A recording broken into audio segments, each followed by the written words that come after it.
Olá, seja bem-vindo à disciplina de Política de Educação Ambiental. Eu sou a professora Cris Ferreira Macedo e é uma satisfação enorme estar com você novamente na nossa nona aula e nós vamos tratar sobre políticas ambientais e educacionais do Brasil. Então, nós vamos continuar o assunto que nós começamos anteriormente na aula 8. Então, vamos lá. Nós já começamos os anos 70, os anos 80, só no disco music. Gente, eu adoro disco music. Tchá, tchá, tchá, tchá. Pois é, tá. Tirando essa parte aí da disco music, que foi muito legal, muito doido, né? Muita né? E muita calça boca de sino, muitas cores arregaladas, né? Paz e amor. Dentro da política ambiental, foi muito importante a década de 70 e a década de 80, tá? Como eu já visto anteriormente, ela trata, no início ela tem uma ótica, né, diferente, que é a ótica do, do conservacionismo, né, e aí depois ela troca dessa mente na década de 80 e vai avançando até os dias de hoje, tá? O que eu quero mostrar para vocês é o seguinte, que antes de 1970 não se existia algo realmente assim, não, isso daqui é o que norteia a parte ambiental do nosso país. Era tudo assim, gato pingado, sabe? Então, olha só, 1934 tem o Código das Águas, mas ele estava atrelado a quem? É, é de rir, desculpa. O Código das Águas estava atrelado à mineração, à Secretaria de Mineração, então, né, o Ministério, fica meio complicado, né? Em 1947 tem a Comissão Executiva de Defesa da Borracha, que aí está lá relacionada lá à área da amazônica, né. Em 1962 é criada a Superintendência de Desenvolvimento da Pesca, aí já está, né. Aí 1965, esse é o ano, tem o primeiro Código Florestal. 1967, o Código da Caça e o Código da Pesca em 1967 também. Eu quero fazer uma ressalva aqui no Código Florestal, que é um dos vídeos que eu vou estar passando para vocês. Na verdade, é um documentário feito por um cineasta brasileiro, chama-se Lei das Águas. Ele trata uma discussão entre os prós e os contras, né, com pessoas a favor e pessoas contra, né, o novo código, a criação do novo Código Florestal e a implementação que aconteceu no ano de 2012. Teve até aquele movimento, veta Dilma, veta Dilma. Aí ela vai lá e vetou algumas coisas, mas infelizmente a maioria das coisas que ela vetou trouxe mais problemas do que benefícios, né?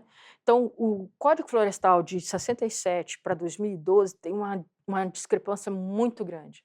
No quê? Na seriedade como ele foi tratado. Em 1967, a comissão, eles trabalhavam, eles discutiam, se um não estava de acordo, se desfazia e reformulava do zero. Tinha muitos cientistas da época, muito mesmo, em diversas áreas. De 2012 foi mais políticos, quase que não foi ouvida praticamente ninguém da comunidade científica e foi mais a bancada ruralista. Então, aí dá para compreender algumas coisas que aconteceu, né? Por exemplo, uma nascente, né, ela deve ter no mínimo, pelo menos, né, 100 metros de raio para ela para a proteção dela, para manter a água. Pelo novo Código Florestal, é 50 metros de raio. Isso não se mantém água. Antes, a área de preservação permanente, ou mata ciliar, lembrando dos rios, né, da proteção dos rios, era conforme a enchente. Então, por exemplo, no período de mais água que tivesse, né, então até onde a água ia, aquele era o ponto de preservação. A partir do novo Código Florestal, não mais isso. Eles pega o corpo hídrico no período normal, né, e dá 10 metros, 15 metros, 20 metros. Dependendo, uma árvore estiver lá, você tem que, epa, espera aí, essa árvore aqui está passando dos 5 metros, vamos cortar. E com isso aumentou bastante a degradação, né? Foram divididas em áreas, em glebas, né? Pequenas glebas. Então, por exemplo, Se eu tenho uma grande área de produtiva, e eu tenho obrigatoriamente ter uma área de preservação permanente, né. Eu tenho que ter o corredor ecológico, para que haja os animais possam se alimentar, fazer dessedentação e tudo mais. Mas se eu pegar essa área e dividir, vendê-la, né, em pequenos 4 hectares, né, quatro glebas, eu não preciso de nada. Eu posso derrubar tudo, inclusive a área de preservação permanente, inclusive as ma a mata que protege a nascente. Deixo para vocês a decisão. E vou deixar esse documentário Lei das Águas para vocês, está disponível no YouTube também, ok? Então antes, tudo assim, eram pontos isolados. A partir da década de 70, né, que aí vem a Conferência de Tbilisi, né, vem todo aquele processo. Então, antes disso não existia um órgão de controle ambiental e legislação trata de recursos específicos. Tudo isso muda a partir da década de 70. Em 1973, então, é um marco também, porque é criada a primeira Secretaria Especial do Meio Ambiente, que é chamada SEMA, né, a sigla SEMA, e ela começa, então, é o diferencial. Opa, agora nós temos uma secretaria específica para o meio ambiente. Eu não tenho pulverizada água, pesca, floresta, nem nada. Eu vou trazer tudo isso para próximo. E aí, em 1981, foi criada a Lei 6.938 de 81, que estabelece os objetivos, ações e instrumentos de quem? Da Política Nacional de Meio Ambiente. Aí sim, agora nós temos a política lá em cima, determinando como vai ser todos os órgãos, federal, estadual, municipal, como vai ser as definições, o que eles irão fazer. Então, começa então, a partir desse momento, uma organização, alguém a recorrer. E, através da política nacional de meio ambiente, aí só tem acima dela o conselho, né, que é o Conselho Nacional, que vai receber tudo o que vem de baixo, né, as propostas, as ações, né, novas leis e tudo mais, vai passar para o conselho vai analisar e apresentar ao presidente. Tá? E aí, dentro da política nacional, ele cria algumas áreas, que é o CISNAMA, né, o Sistema Nacional de Meio Ambiente, e o CONAMA, que é o Conselho Nacional de Meio Ambiente, para justamente auxiliar no crescimento, na implementação da Política Nacional de Meio Ambiente. 1988, lógico, vamos falar de novo dela, da mais importante, que está precisando muitas atualizações, a Constituição Federal. E aí, como eu já havia mencionado, o artigo 225 é o artigo assim mais lindo da Constituição Federal, que fala justamente sobre a preservação do meio ambiente para usufruto da geração atual e das gerações futuras, né? Tem um capítulo 4 inteirinho para o meio ambiente, tá?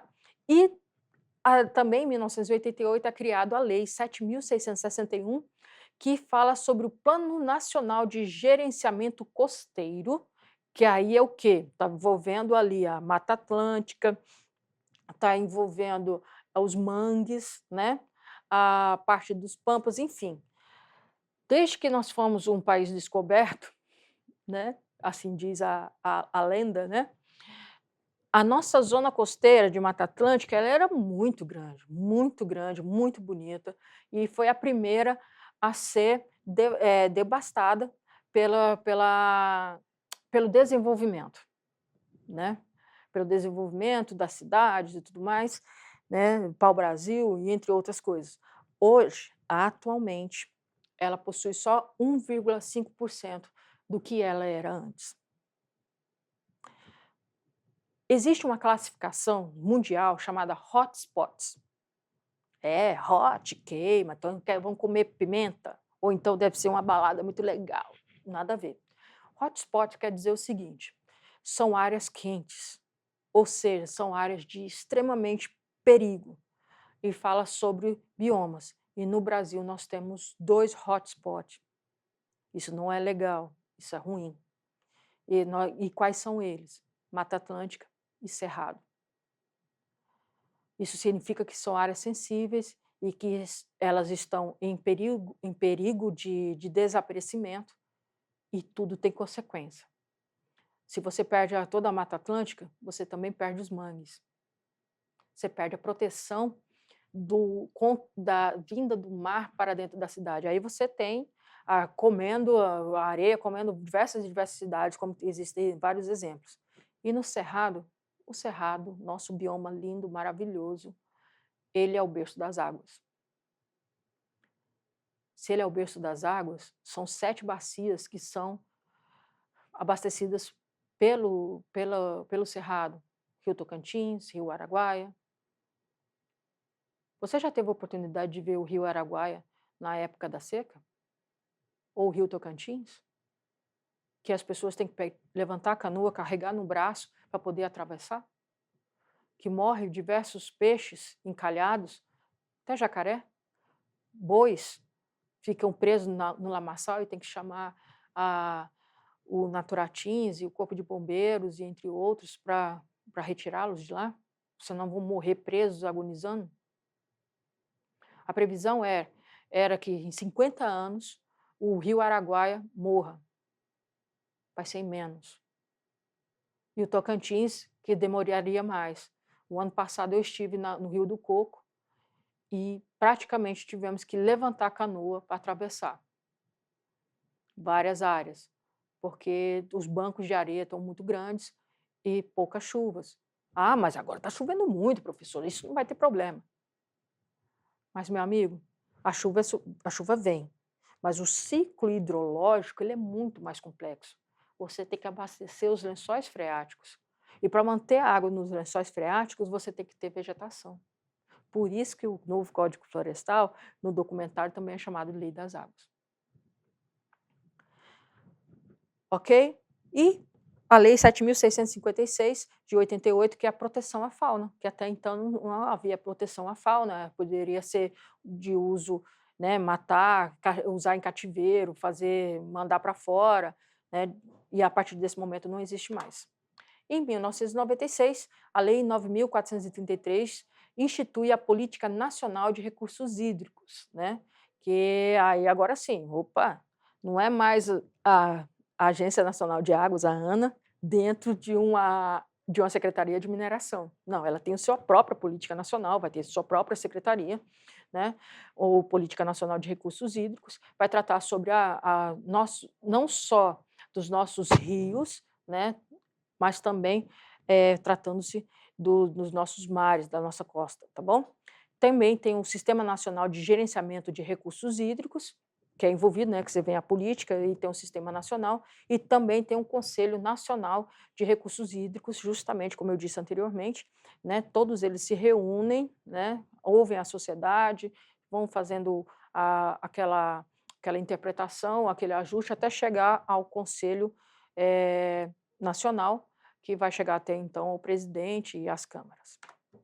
Vamos lá, 1998, bem ali, né?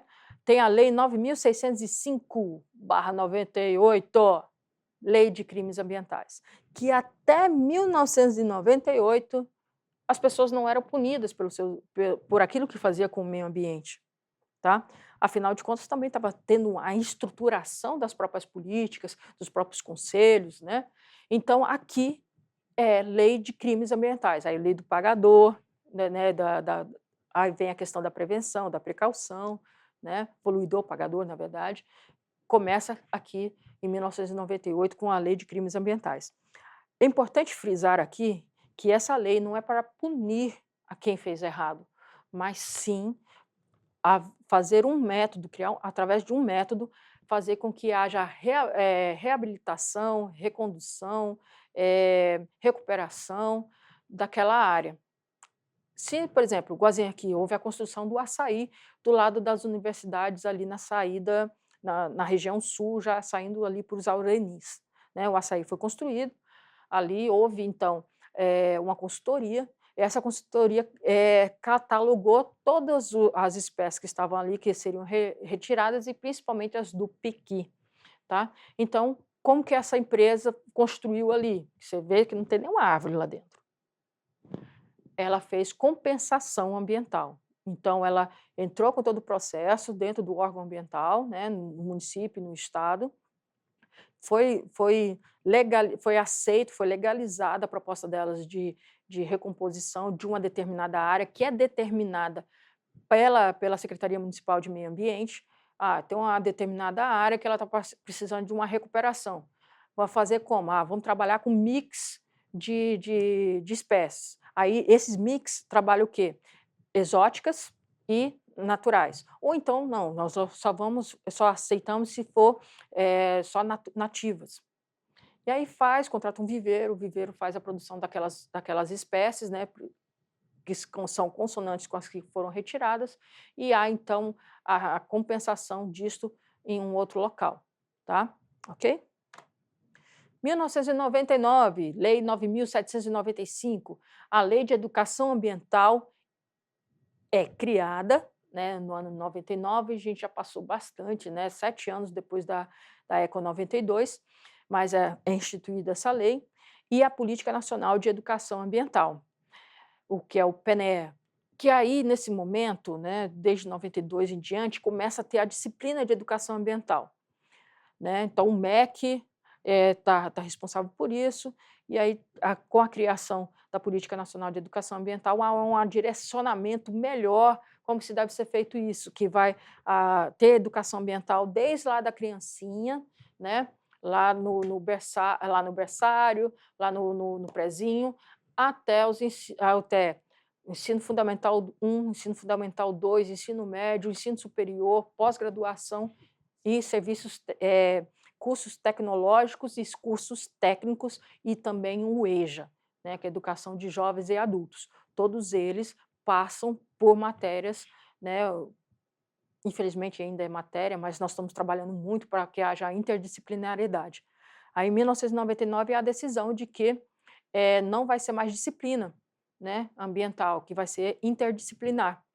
E aí, bem, é o caos. Mas isso vai ficar para uma próxima aula.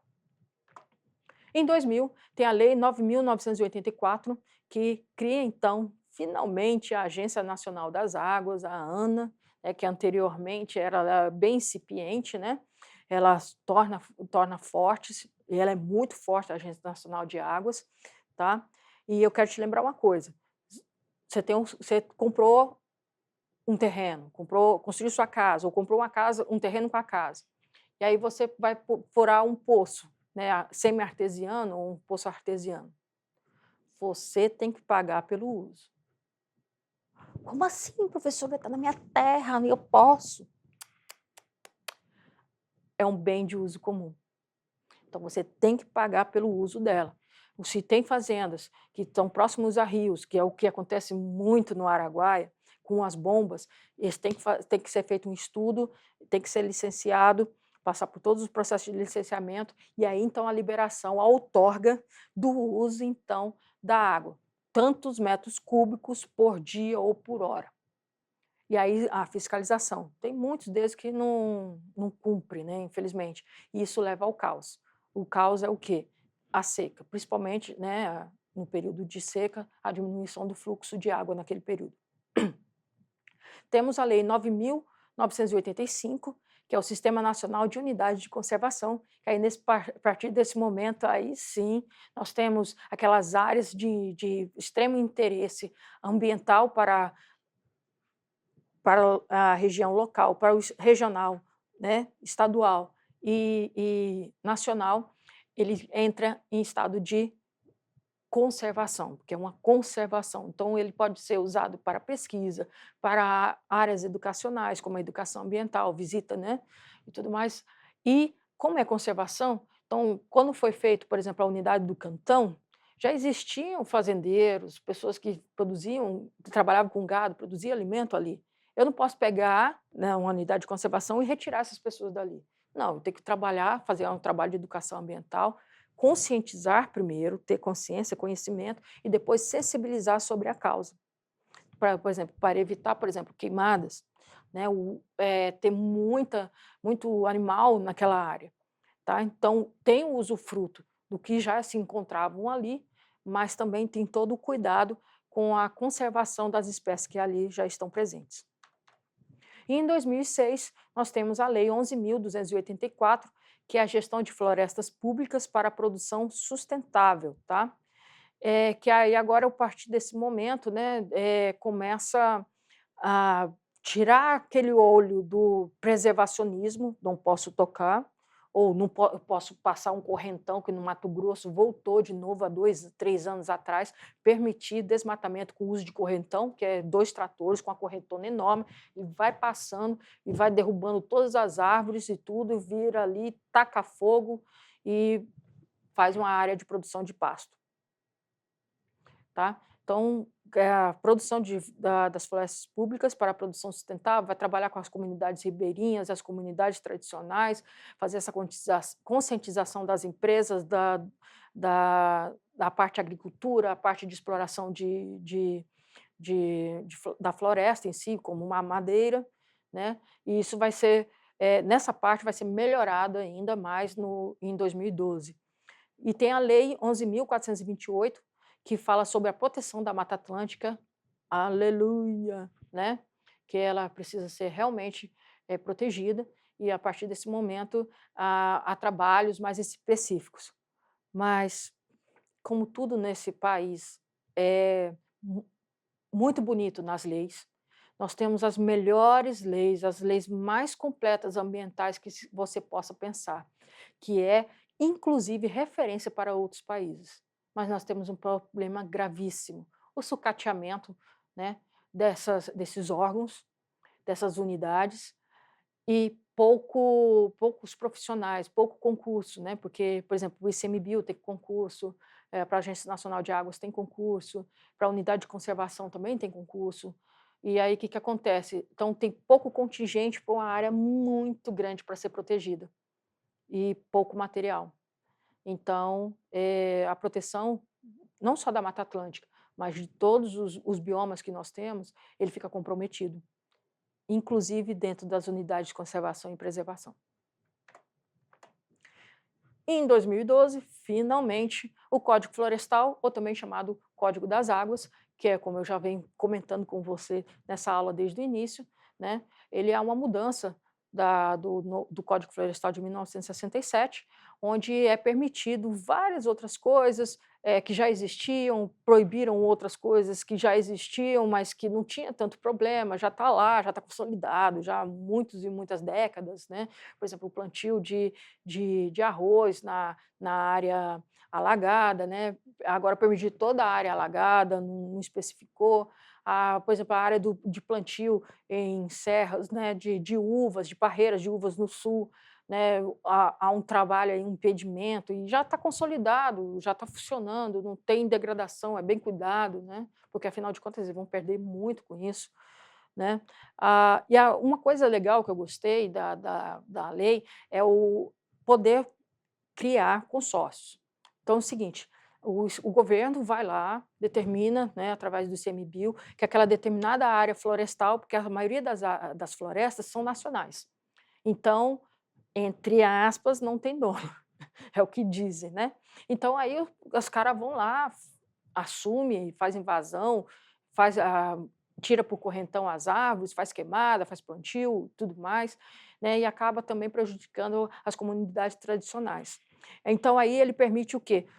A formação de consórcios, né, então uma única empresa pode fazer, como se fala, uma proposta, ou então juntar várias empresas e fazer uma proposta para aquela área, né, que já foi feito um levantamento parcial de quantos metros cúbicos vai ter determinada espécie, quais espécies estão ali dentro, qual a comunidade tradicional que está ali dentro, e aí há o leilão. Aí nesse leilão, as melhores propostas que são vencidas, mas não é a parte de dinheiro que é importante, é a parte como é tratada a questão ambiental. Então, não só ambiental, a socioeconômica ambiental, né? Porque ele vai pagar para o governo por essa extração, em compensação, vai ter uma madeira legalizada com grande agregado, bastante valor a isso, ele vai trabalhar com exportação da madeira, né, mas ele também tem que, a questão social, ele tem que dar suporte à comunidade. Então, por exemplo, fazer estrada, ou reformar a estrada, fazer escola, creche, um posto de saúde, trabalhar com educação ambiental, porque que eles trabalham com a coleta né, de frutas e outros materiais para fazer artesanato e venda e tudo mais, como produzir, construir um viveiro, como que é importante esse viveiro, tantos por cento que é recolhido para venda daqueles frutos, tantos por cento tem que ser feito reflorestamento, né, através do viveiro, espalhar e tudo mais. E também a própria comunidade, ela também pode vender a madeira, ela faz o georreferenciamento e manda para o ICMBio, e o ICMBio permite determinada quantidade de indivíduos por espécie. E de lá para cá vieram várias outras, né, complementares, assim, mas assim, nenhuma assim tão mais relevante no momento. E aí, lógico, só lembrando para vocês que a hierarquia das políticas públicas no Brasil sempre vem a federal, a estadual e a municipal, que isso também trata-se também das Forças Armadas, vocês sabem muito bem disso, né?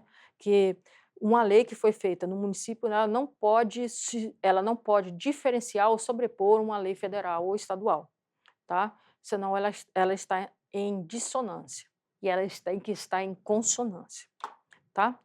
E aqui é a organização da política do nosso ambiental do nosso país, onde nós temos a parte de formulação de políticas e nós temos as implementações dos instrumentos. Então, quem formula? Né, nós temos o âmbito, o organismo colegiado e a administração direta. Então, o âmbito, nós temos as 3 esferas, nacional, estadual e municipal.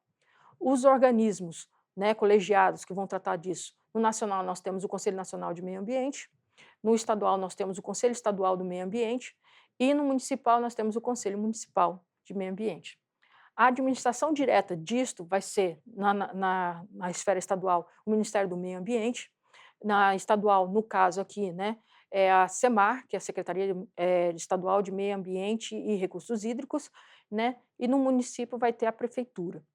E aí, dentro da implementação dos instrumentos da política, nós temos os órgãos executores, os órgãos setoriais e órgãos da sociedade civil. Então, quem são os órgãos executores? Da esfera nacional é o IBAMA, Instituto Brasileiro, né, de Meio Ambiente, né?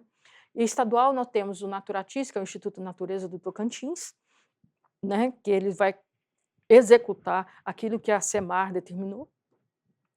E no município nós temos a Secretaria Municipal de Meio Ambiente, que fará então a execução dentro do âmbito municipal, tá? Os órgãos setoriais aí são diversos, aí você tem os institutos e entre outros, e a sociedade civil, por que não? Os colaboradores, né? E ONGs, tá bom? E você também é um deles. Muito bem. E o que seria um sonho perfeito de política ambiental? É a internalização de tudo isso dentro de você. Como se faz essa internalização? Primeiro, o que é? Processo pelo qual o indivíduo interioriza de forma inconsciente o mundo exterior, com as suas regras e normas, adequando seus comportamentos a essa realidade interior, interiorização. Então, não é por uma imposição, você naturalmente você traz aquilo para dentro de si, tá? Que seria, em vez de ter uma educação ambiental específica para isso, você, através só da educação, você já trabalhar tudo isso, sem ser uma obrigatoriedade. Que haja um desenvolvimento, mas que não seja obrigatório ser desenvolvimento sustentável. Que haja a proteção ao meio ambiente individual e por organismos, mas que não precisa de um Ministério do Meio Ambiente tão forte. Vai precisar do Ministério do Meio Ambiente, mas que não precisa ser tão severo, tão atuante, porque isso será inerente a cada um das pessoas, né? Enfim, o espaço de com tudo isso, nós teremos uma esfera de espaço de articulação, um espaço de interlocução. E chegou aquele momento mais querido por você. Agora que você aprendeu um pouco mais sobre a história da educação ambiental, sobre a política ambiental, responda os exercícios sobre essas temáticas no meio ambiente, educa, e a data da entrega é dia 19 de março, às 22 horas. Eu trouxe aqui Chico Mendes, que ele é um inspirador do ICMBio, né, que é Instituto Chico Mendes de Preservação do Meio Ambiente. Chico Mendes, ele foi um seringueiro, muito famoso pela sua luta lá no estado do Amazonas, né, eh, de proteção não à floresta, enfim, e ele foi assassinado em frente à porta da sua casa. Então ele deixa a frase dele: "No começo pensei que estivesse lutando para salvar seringueiras. Depois pensei que estava lutando para salvar a floresta amazônica. Agora percebo que estou lutando pela humanidade." Bons estudos, nos vemos na próxima aula, que a força esteja com você e até lá.